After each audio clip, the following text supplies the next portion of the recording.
Hello everyone, welcome to Codecats, and today in this session we'll discuss the topic if else block. We'll understand it through slide presentation. We'll understand the if block, else block, elif block. Then we'll also get to know about the boolean values. So let's start. Now, starting with the if else block in Python. So it is basically used to make decisions in code. Okay, whenever we need to make any decision, so at that point of time, we need to use the if else block. Now, with the introduction part, it allows us to basically Python allows us to make a decision using the conditional statement, that is the if else block, and these are useful when you want to program to behave differently based on different input. Okay.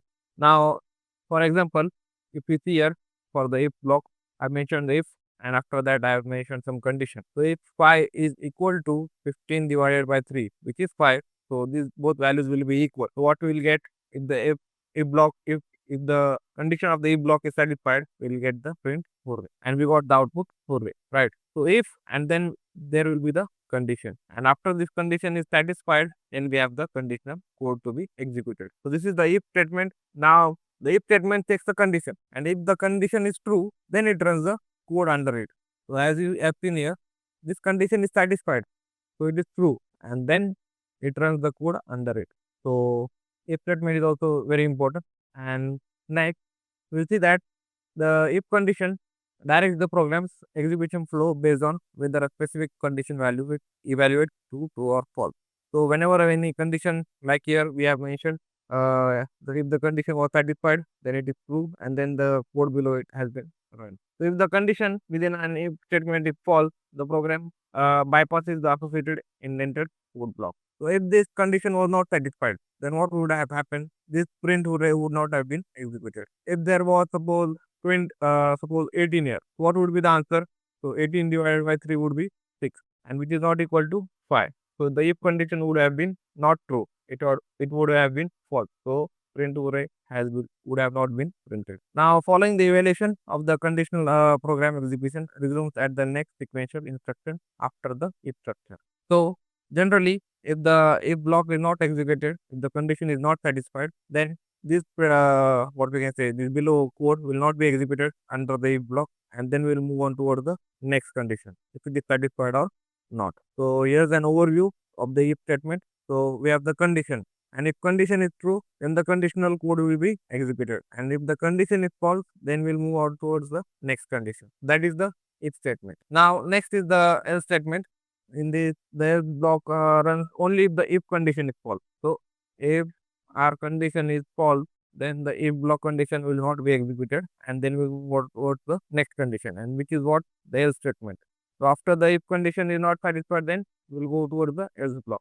Now, as we are, for example, if you see here, so what is the value of x? It is 1. Now, what is the if condition?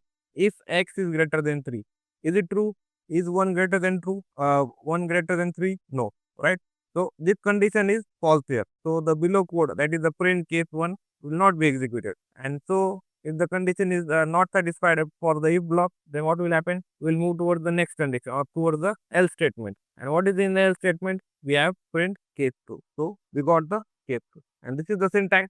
If condition, if it is true, then the conditional code will be executed. If it is false, then it will move towards the else block. That is the else code. So it ensures the specific action is taken within a conditional structure, even if the initial condition is not satisfied. Naturally, if the if block is not, the condition of the if block is not satisfied, we'll move towards the else structure, else block or else statement. And naturally, if this is false, it will not, we will not need any condition for the else block. It will just print the whatever the what you can say, the conditional structure is being given in the, or the, suppose here we have given the print statement case 2. So without the condition in the else block, it will be executed after the condition of the if block is false. So that is the else statement. Now we'll have the elif statement. So the elif means else if, okay, and it lets you check more than one condition. So for checking more than one condition, we need to use the elif statement. As we have only here one condition, okay, if x is greater than 3, then print it and f print it. But if you want to introduce more conditions, I want more conditions to be introduced, then at that point of time, I will use the elif block, or we can call it as else if also. So it allows for checking additional conditions sequentially if the preceding if or elif conditions evaluate to false. Okay.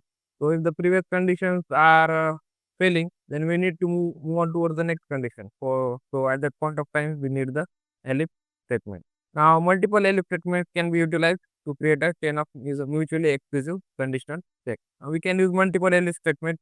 Here we have used one. We can use one much more. We can use 2, 3, 4, 5, how much we want. Okay. Now, what we have condition here, if y is greater than 5, then we will return it is greater. Okay. Elif y is less than 5, will return less, and else condition is return equal. Now, what would happen if I give y value for this function as 4?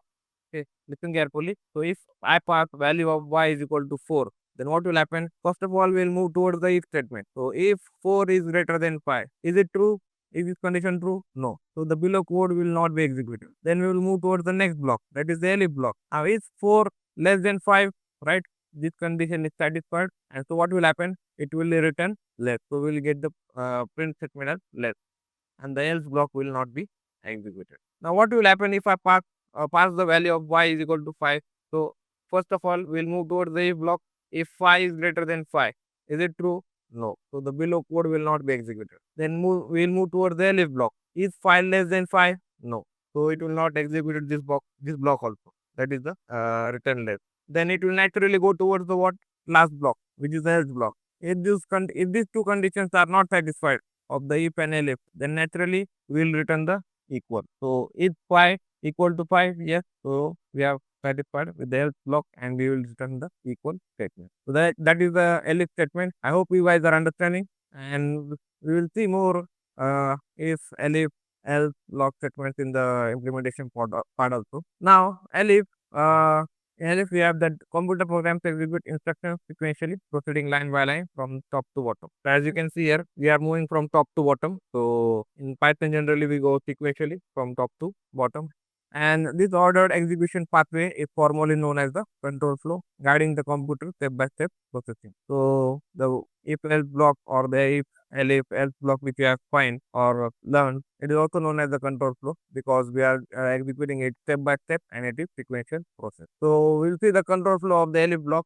First of all, if condition. Okay, so if the condition is true of the if block, then what will happen? We'll get the conditional code 1. Then, if the condition is not satisfied of the if block, then we'll move towards the elif. If true, then the elif code under whatever the elif block code, the code is there, it will be executed. So, conditional code 2 will be executed. And if both are not satisfied, if statement and elif statements are both not satisfied, they are false, then we'll get the else code executed. So, that is the control flow of elif. Now we have the boolean value. So from a certain perspective, everything in a computer system is boolean, right? So comprising sequences of zeros and ones, that is false and true, and it helps us understand general computational logic and the way conditionals work in Python.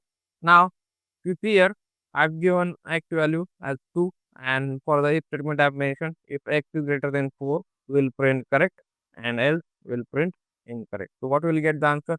As 2 is not greater than 4, if block will not be executed, and naturally else block will be executed, which will print incorrect. Here we have the diagram where it is showing if x is greater than 4, then what? We have the boolean value which will pass, which will give answer as if x is greater than 4. So if my value is of x is 5, so 5 is greater than 4, just this, and it will execute that it is true, and we will get the correct. If I mention 3 greater than 4, which is false, so it will give the incorrect statement. So that's the if else block. And in next session, or the what we can say in the next part, we will start with the implementation part of the if else block. Thanks.